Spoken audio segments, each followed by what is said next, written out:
Como é que você está? Espero que melhore, enfim, das tristezas e das dores.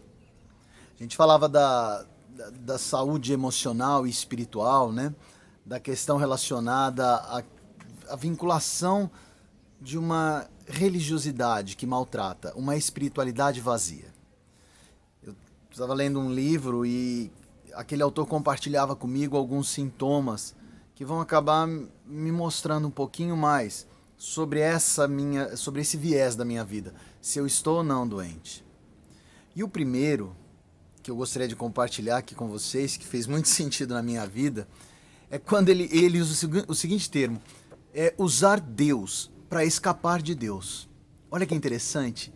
Ele fala que nós acabamos por usar Deus para escapar de Deus. Ou seja, eu começo a criar mecanismos relacionados à minha vida na igreja para fugir daquilo que mais me maltrata, para fugir daquelas áreas da minha vida que precisam de cura, restauração, tratamento. E enfim, seguindo nessa vertente, eu adoeço rapidamente. Quando eu começo a ler um livro atrás do outro, quando eu começo a ter direcionamentos de atividades na igreja, seminários após seminários, mas tudo isso em virtude ou buscando esconder algo que está doendo e maltratado aqui dentro. Usar Deus para escapar de Deus. E ele usa algumas coisas que ele disse que eram relacionadas à vida dele, mas servem para a minha, viu? Ele fala o seguinte: olha, quando eu uso Deus para escapar de Deus, ou quando a minha religiosidade, ela na verdade é um sistema, não mais um relacionamento com o Pai, ela fica clara, ou ela ficou clara, quando, por exemplo, eu faço coisas para meu proveito, em nome dele, mas para o meu proveito. Quando eu crio sistemas relacionados a coisas que eu quero fazer e ele nunca me pediu, mas eu faço articulando que Deus me pediu aquilo. Quando eu demonstro um comportamento cristão para que as pessoas pensem: nó, como ele é bom, como ele está maduro na fé. Quando eu uso a verdade de Deus para julgar as pessoas. Quando eu me concentro em alguns assuntos teológicos, como tudo com ordem e decência, mas na verdade tudo aquilo é para esconder os meus medos, os meus traumas e os meus temores. Quando eu pronuncio que Deus me disse para fazer isto ou aquilo, mas na verdade tudo aquilo é simplesmente para fugir da presença do Pai.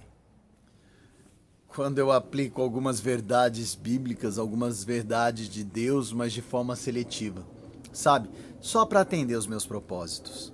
Enfim, quando fazemos tudo isso, ou pelo menos quando eu faço tudo isso, eu me encho de uma perspectiva errônea, de uma falsa maturidade cristã, e ali a minha religiosidade fala alto, mas o meu relacionamento com Deus foi por água abaixo.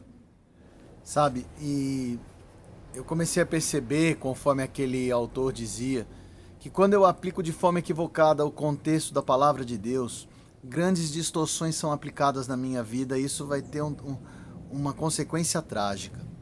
Eu tenho que realmente entender o que Deus pretende para aí sim começar a ter um relacionamento com Ele e sair dessa espiritualidade vazia.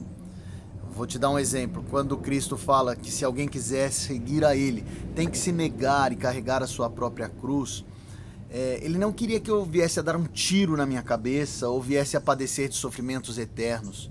Não. A alegria de Deus é um ser humano vivo, completamente vivo.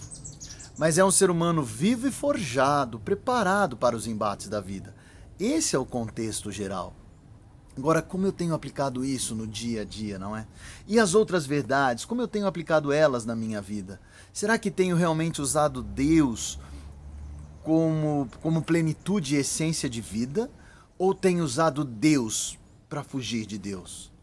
Porque se tenho usado dentro dessa segunda perspectiva, inegavelmente eu estou doente, a minha espiritualidade ela é vazia e a minha religiosidade é o que concentra o meu ser. Tenho que mudar. Tenho que mudar.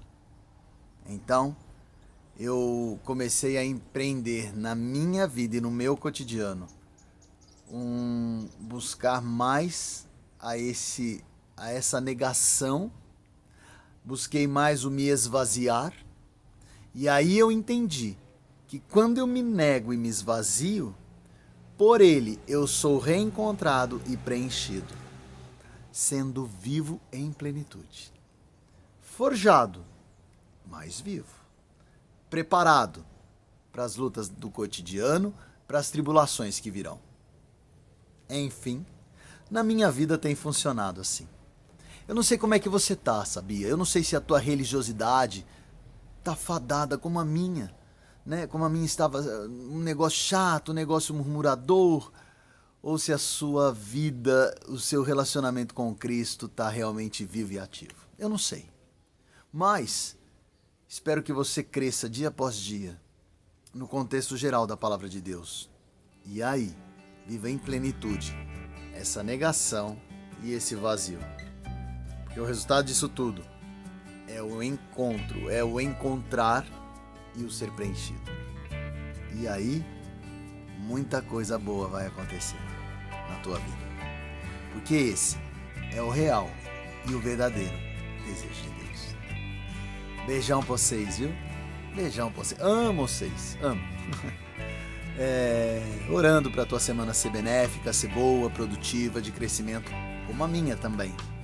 E aí, semana que vem, a gente conversa um pouquinho mais sobre como vencer essa depressão, sabe, esse vazio. Esse negócio meio estranho. Eu melhorei. Creio que você também. Até quarta.